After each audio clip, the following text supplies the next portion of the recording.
মনোমৰ ছাত্ৰছাত্ৰী আজি আমি পড়িম class 9 math chapter number 1 সংখ্যা প্ৰণালী। তো স্টুডেন্ট এটি ভিডিওৰ আগৰ ভিডিও বিলাকত উদাহৰণ 1 পৰা আমি 7 লৈকে কৰি দিছো। এটি ভিডিওত উদাহৰণ নাম্বাৰ 8, উদাহৰণ নাম্বাৰ 9 আৰু উদাহৰণ নাম্বাৰ 10 এই অঙ্ক তিনিটা তোমালোকক আমি একেলগে কৰি দিম। তো স্টুডেন্ট উদাহৰণ নাম্বাৰ 8 কি কৈছো দেখুৱা যে 0.33 dot dot is equal two 0.3 বাৰক এটা বাৰ লিখি পাৰো যেহেতু 3 অঙ্কটো ৰিপিট হৈ আছে। পি বাই কিউ আকাৰত যত পি আৰু কিউ অখণ্ড সংখ্যা আৰু কিউ নট ইকুয়াল টু 0 প্ৰকাশ কৰিব পাৰি। তো উদাহৰণ 8, উদাহৰণ 9 আৰু উদাহৰণ 10 এই তিনিটা অঙ্কই আমাক কি কৰিব গৈছে পি বাই কিউ আকাৰত প্ৰকাশ কৰিব গৈছে। তো চয়েসটা যেটি তোমালোকক আমি সুন্দৰকৈ প্ৰকাশ কৰি দেখুৱাই দিম চোৱা। তো চয়েসটা এটো কি উদাহৰণ নম্বৰ আমি 8 লিখি লৈছো, এটো 9 লিখি লৈছো, এটো 10 লিখি লৈছো। তো চোৱা আমি প্ৰথমত উদাহৰণ নম্বৰ 8 টো সমাধান কৰি দিম। 0 কিমান আছে 3 বাৰ লিখি দিবা যে সমাধান কিমান লিখি পাৰো 0.3 বাৰ ইজ ইকুয়াল কিমান লিখি পাৰো 0.3333 ডট ডট লিখি পাৰো। বুজি পাইছা? ইয়াক তোমালোকে কি কৰিবা ধৰি লবা। কি ধৰা হল কিমান ধৰিবা x ইজ ইকুয়াল কিমান হ'ব 0.333 ডট ডট এর নাম দিবা সমীকরণ নাম্বার 1 নম্বৰ। তো চোৱা স্টুডেন্টস এতিয়া আমি 1 নম্বৰ সমীকৰণক 10 এৰে ডিভাইড কৰি দিম। এতিয়া আমি কি কৰিম 1 নম্বৰ সমীকৰণক 10 এৰে পূৰণ দিম। কিয় 10 এৰে পূৰণ দিম চোৱা 1 নম্বৰত কিমানটা অংক ৰিপিট হৈ আছে 3 অংকটো ৰিপিট হৈ আছে, এটা অংক ৰিপিট হৈ আছে সেইকাৰণে আমি 10 এৰে পূৰণ দিম। যদি দুটা অংক ৰিপিট হৈ থাকে 100 এৰে পূৰণ দিম। বুজি পাইছা? আমি যদি পূরণ দিলে কি হব হফল দিব লাগিব বাফল দিব লাগিব। পূরণ দিলে বাফল দিবা হফল দিবা। 10 into x is equal two 10 into 0.333 dot dot লিখি দিবা। সো স্টুডেন্ট পূরণ করলে কিমান হ'ব 10x এটুক চোৱা ইয়াত পয়েন্টটো আছে এটা 0 আছে, যদি এটা 0 থাকে পয়েন্টটো এটা গড় হফলে যাব, দুটা থাকিলে দুটা গড় যাব, মানে ইয়াত আহিব এতিয়া কিয় কাৰণ এটা 0 আছে, মানে এটো পূৰণ কৰলে কিমান হ'ব 3.333 ডট ডট এনেকুৱা আহিব। ইয়াক সমীকৰণ নম্বৰ 2 নম্বৰ দিবা। এতিয়া কি কৰিবা 2 নম্বৰ সমীকৰণৰ পৰা 1 নম্বৰ সমীকৰণটো মাইনাস কৰি দিয়া। 2 নং সমীকৰণ মাইনাস 1 নম্বৰ সমীকৰণ। 2 নং সমীকৰণটো কিমান আছে 10x ইজ ইকুয়াল টু 3.333 এটো ডট ডট লিখি দিবা। 1 নম্বৰ সমীকৰণটো আছে x ইজ ইকুয়াল টু 0.333 এটো ডট ডট লিখি দিবা। তাৰপিছত কিমান লিখিবা মাইনাস কৰি দিবা। 10x এৰ পৰা x মাইনাস কৰিলে কিমান হ'ব 9x ইজ ইকুয়াল টু এটো কি 0 আহিব, 0 গোটেইবিলাক 0 আহিব, এটো কিমান থাকিব 3.0 পয়েন্টের পিছৰ 0 কোনো মূল্য নাই, যদি নালা আমি এনেকৈ লিখি পাৰো x is equal to 3 divide by 9। 3 divide by 9 মানে আমি কিমান 1 ডিভাইড বাই 3 লিখি পাৰো। 3 1 যা 3 3 3 যা 9, এটা আমি এনেকৈ লিখি পাৰো x is equal to 1 divide by 3। So লিখি দিবা যেতে কি x ইজ ইকুয়াল আমি কিমান ধৰিছো 0.33 0.3 আমি কিমান লিখি পাৰো 0.3 বাৰ লিখি পাৰো। ইজ ইকুয়াল টু কিমান পাইছো আমি x ইজ ইকুয়াল টু কিমান পাইছো 1 ডিভাইড বাই 3, এটি হ'ব উত্তৰ। বুজি পাইছা? এতিয়া আমি তোমালোকক 9 নম্বৰ উদাহৰণটো কৰি দিম চোৱা। তো স্টুডেন্টস চোৱা এতিয়া তোমালোকক 9 নম্বৰ উদাহৰণটো সমাধান কৰি দিম। কিমান আছে চোৱা 1.27 বাৰ আছে, তেনেহলে 1.27 আহিব বাৰবাৰ 27 এনেকৈ আহি থাকিব, ডট ডট লিখি দিবা। এতিয়া চোৱা আমি কি কৰিম ধৰি লম lt ধৰা হল কি x is equal two 1.27 dot dot লিখি দিবা। এর নাম দিবা সমীকরণ নাম্বার 1 নম্বৰ। এতিয়া 1 নম্বৰ সমীকৰণক আমি কিহেৰে পূৰণ দিম 100 এৰে, কিয় দুটা অংক ৰিপিট হৈ আছে। বুজি পাইছা?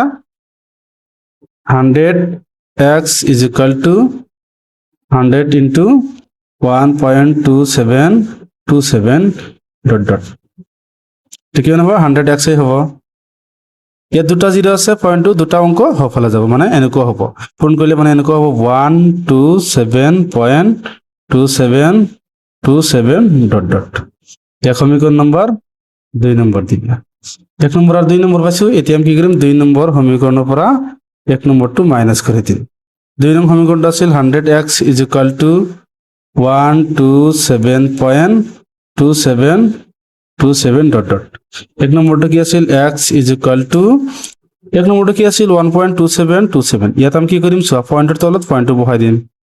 পয়েন্টের বাম ফালে কিমান আছে 1 ইয়াত বহাই দিয়া আর সোঁ ফালে কিমান আছে 27 ডট ডট লিখি দিয়া তে মাইনাস করে দিয়া এটা কিমান হ'ব 99x এটা কিমান হ'ব চোৱা 0 আহিব 0 0 0 এটা কি পয়েন্টেৰ পিছে 0 আমাক নালাগে চোৱা 7 over 1 মাইনাস কৰিলে কিমান হ'ব 6 এটা কিমান আহিব 2 এটা কিমান আহিব 1 তেনেহলে এটা আমি এনেকৈ লিখি পাৰো যে 99x is equal to 1 to 6 yes চোৱা x is equal to কিমান লিখি পাৰো 1 to 6 divide by 99 তো সো স্টুডেন্ট এটা আমি 3 রে ডিভাইড করি পারো 3 রে 1 জল ডিভাইড করে দিয়া কিমান আহিব 4 আর এটা কিমান হবে 3 2 যা 6 এক কিমান আহিব 3 3 যা 9 3 3 যা 9 কিমান পাইছো আমি 42 ডিভাইড বাই 33 তো স্টুডেন্ট এটা 3 রে আমি ডিভাইড করি পারো 3 11 গুণ 33 3 14 গুণ 42 তাহলে আমি কিমান পাইছো 14 ডিভাইড বাই 11 14 ডিভাইড বাই 11 তাহলে x ইকুয়াল টু আমি কিমান জানো x ইকুয়াল টু কিমান জানো 1.2727 এটো মানে কিমান লিখি পারো 1.27 বার লিখি পারো তাহলে লিখি দিবা যে এতে 1.27 বার is equal to 14 divide by 11 এটি হবে উত্তর এতে আমি তোমালোকক উদাহরণ নাম্বার 10 টো করে দিম সোয়া তো সোয়া স্টুডেন্টস উদাহরণ নাম্বার 10 এত কি কই সোয়া 0.235 বার এনেকৈ লিখি পারা যে সমাধান কেমন লিখি পারা 0.235 বার এনেকৈ লিখি পারা 0.235 ডট ডট কি দিবা যে ধরা হল x is equal to কিমান লিখি পারা 0.235 ডট ডট এর নাম্বার 1 নম্বর আহিব তারপর আমি 1 নং সমীকরণক তারপর 1 নং সমীকরণ আমি কি হেরে পূরণ দিম 100 এর কি 100 এর পূরণ দিম কারণ দুটো অঙ্ক রিপিট হয়ে আছে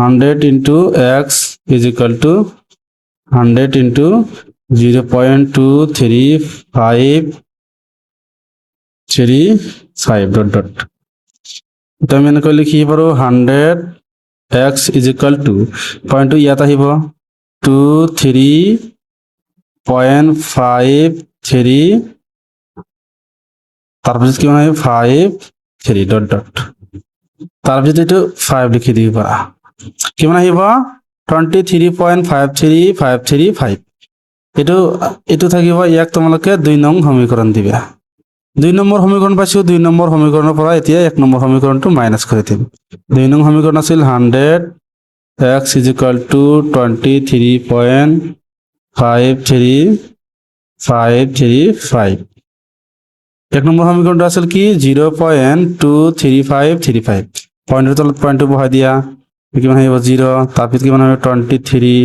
তারপর কিমান আহিব 535 ডট ডট এটো কিমান আহিব ডট ডট সো এটো কিমান আহিব এটো বাফালে কিমান আছে এটো x আছে 1 নম্বৰ সমীকরণ তো এতিয়া মাইনাস করে দিলে কিমান হবে 99 x is equal to 0 আহিব 0 0 0 এটো কিমান আহিব 5 এর উপর 2 মাইনাস করলে কিমান হবে 3 পয়েন্ট এটা কিমান হবে 23 এর উপর 0 মাইনাস করলে কিমান হবে 23 আহিব সো স্টুডেন্টস এটা আমি কিমান পাইছো x is equal to 23.3 divide বাই 99 পাইছো তো সো স্টুডেন্ট এতিয়া আমাক পয়েন্টটো তুলি দিব লাগে যেতিয়া পয়েন্টটো তুলি দিবা তেতিয়া কি আহিব চোৱা কিমানটা অঙ্কৰ আগত কি পয়েন্ট আছে এটা অঙ্কৰ আগত তেনেহলে তলত এটা 0 আহিব তো দুটা অঙ্কৰ আগত থাকে দুটা 0 আহিব আৰু কি হ'ব এই পয়েন্টটো অটোমেটিক উঠি যাব বুজি পাইছা পয়েন্টটো উঠি যাব এটা অঙ্কৰ আগত থাকিলে এটা 0 দুটা অঙ্কৰ আগত থাকিলে দুটা 0 তেনেহলে কিমান হ'ব 233 ডিভাইড বাই 990 এটি হ'ব কি উত্তৰ বুজি পাইছা তোমালোকে এনেকৈ লিখি দিব পাৰা যে